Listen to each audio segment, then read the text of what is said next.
Gulf രാജ്യങ്ങളിൽ നിയമലംഘനങ്ങൾക്ക് കടുത്ത ശിക്ഷയുണ്ടെന്ന് എല്ലാവർക്കും അറിയാം. എന്നാൽ മസ്കറ്റ് മുനിസിപ്പാലിറ്റി പുറത്തിറക്കിയ പുതിയ നിയമം ചർച്ചയാകുന്നത് അതിന്റെ ശിക്ഷയുടെ കടുപ്പം കൊണ്ട് മാത്രമല്ല, അത് ആരെ ഉദ്ദേശിച്ചാണെന്നത് കൂടി കൊണ്ടാണ്. ഇന്ത്യക്കാരും പാകിസ്ഥാനികളും ബംഗ്ലാദേശികളും അടക്കുന്ന ദക്ഷിണേന്ത്യക്കാരെ ഉദ്ദേശിച്ചാണ്.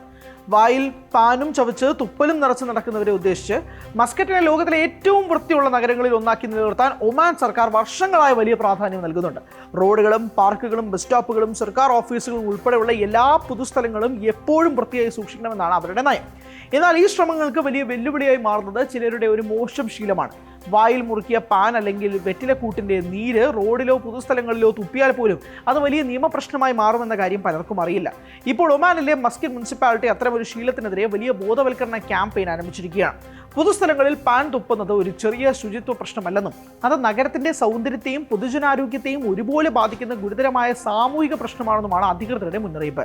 അതാണ് പാൻ, വെറ്റിലക്കൂട്ട്, ബെറ്റൽ ക്വിഡ് അല്ലെങ്കിൽ പുകയില്ലാത്ത പുകയില ഉപയോഗിച്ചതിന് ശേഷം അതിന്റെ ചുവന്ന നീര് പൊതുസ്ഥലങ്ങളിൽ തുപ്പുന്നത്. മസ്കറ്റ് മുനിസിപ്പാലിറ്റി പറയുന്നത് ഇത് വെറും അഴുക്കുണ്ടാക്കുന്ന പ്രവൃത്തിയല്ല, നഗരത്തിന്റെ സിവിലൈസ്ഡ് ഇമേജ്, അതായത് സാംസ്കാരികവും വൃത്തിയുള്ളതുമായ മുഖഛായയെ തന്നെ ഇത് ബാധിക്കുന്നുവെന്നാണ്. ഒരാൾ തുപ്പുന്ന ചുവന്ന കറകൾ ഭിത്തികളിലും നടപ്പാതകളിലും സർക്കാർ കെട്ടിടങ്ങളിലും പൊതു സൗകര്യങ്ങളിലും പതിഞ്ഞു കിടക്കുമ്പോൾ അത് നഗരം മുഴുവൻ അശ്രദ്ധയുടെ പ്രതീകമായി മാറുന്നു.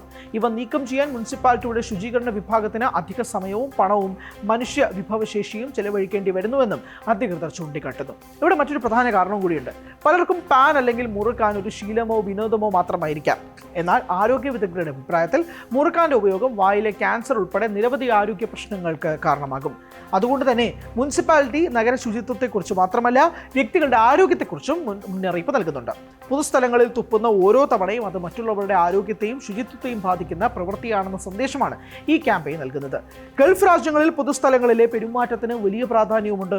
റോഡിൽ മാലിന്യം വലിച്ചെറിയുക, പൊതുസമ്പത്ത് നശിപ്പിക്കുക, അശുചി ഉണ്ടാക്കുക തുടങ്ങിയ കാര്യങ്ങൾ പല രാജ്യങ്ങളിലും നിയമലംഘനമായാണ് കണക്കാക്കുന്നത്. അതുകൊണ്ട് തന്നെ ഒമാനിൽ കഴിയുന്ന പ്രവാസികൾ, പ്രത്യേകിച്ച് ദക്ഷിണേഷ്യൻ രാജ്യങ്ങളിൽ നിന്നെത്തിയവർ ഇത്തരം ശീലങ്ങൾ പൂർണ്ണമായും ഒഴിവാക്കണമെന്ന് അധികൃതർ വീണ്ടും ഓർമ്മിപ്പിക്കുകയാണ്. ഇതൊരു പ്രത്യേക സമൂഹത്തെ ലക്ഷ്യമിട്ടുള്ള നടപടിയല്ല. നഗരം എല്ലാവരുടെയും പൊതുസമ്പത്താണ്. അതിന്റെ ശുചിത്വവും സൗന്ദര്യവും സംരക്ഷിക്കേണ്ടത് ഓരോ താമസക്കാരന്റെയും ഉത്തരവാദിത്തമാണെന്ന സന്ദേശമാണ് മുനിസിപ്പാലിറ്റി നൽകുന്നത്. ഒരാളുടെ ചെറിയ അശ്രദ്ധ പോലും ഒരു നഗരത്തിന്റെ ഭംഗിയെ ബാധിക്കും. അതേസമയം ഒരു വ്യക്തിയും സ്വന്തം ശീലങ്ങളിൽ ചെറിയ മാറ്റം വരുത്തിയാൽ നഗരവും സമൂഹവും കൂടുതൽ വൃത്തിയുള്ളതും ആരോഗ്യകരവുമായി ഇടമാക്കി മാറ്റാനും കഴിയും. അതുകൊണ്ട് മസ്കറ്റ് മുനിസിപ്പാലിറ്റിയുടെ സന്ദേശം വളരെ ലളിതമാണ്. പാലിക്കേണ്ടത് പ്രവാസികളുടെ ഉത്തരവാദിത്വം. കൂടുതൽ വാർത്തകൾക്ക് News 18 Keralam YouTube channel subscribe ചെയ്യുക.